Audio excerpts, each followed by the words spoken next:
শাকিব খানের পাতা ফাঁদে এবার জেনে শুনেই পা দিলেন শবনম বুবলী। সন্তানের পূর্ণাঙ্গ স্বীকৃতি হয়তো পাবেন না, এমন কঠিন বাস্তব সব জেনেও নিজের সবকিছু যেন আজ বিলিয়ে দিচ্ছেন এই নায়িকা। সম্প্রতি ঢাকায় ফিল্ম ইন্ডাস্ট্রিতে বুবলির এই অবস্থান ও বর্তমান পরিস্থিতি নিয়ে নতুন করে তীব্র আলোচনা সমালোচনা ঝড় উঠেছে। ভক্ত ও বিশ্লেষকদের বড় একটি অংশের মতে, অতীতের সমস্ত অভিজ্ঞতা থাকার পরেও বুবলির এই পথ চলা যেন এক প্রকার আত্মঘাতী সিদ্ধান্ত। ইতিহাস ঘাটলে দেখা যায়, শাকিব খানের প্রথম দুই সন্তান আব্রাহাম খান জয় কিংবা শেহজাদ খান বীর কাউকেই সহজে বা তাৎক্ষণিকভাবে স্বীকৃতি দেওয়া হয়নি।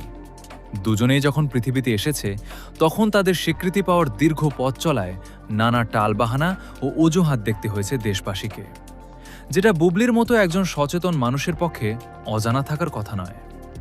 কিন্তু সব সত্য জানা সত্ত্বেও বুবলি যদি আবারও সেই একই অচেনা ও অনিশ্চিত পথে হাঁটেন, তবে সেটাকে তার জীবনের সবচেয়ে বড় ভুল বলেই মনে করছেন শুভাকাঙ্ক্ষীরা।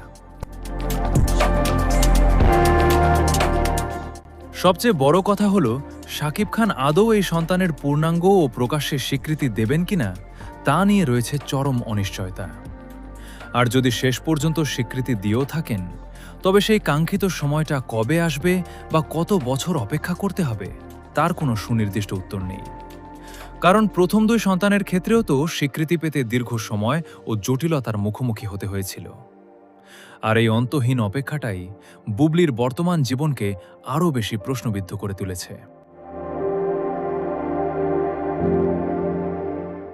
অতীতের ভুল থেকে শিক্ষা না নিয়ে বুবলির বারবার এই অনিশ্চিত পথে হাঁটা নিয়ে আপনাদের নিজস্ব মতামত কি?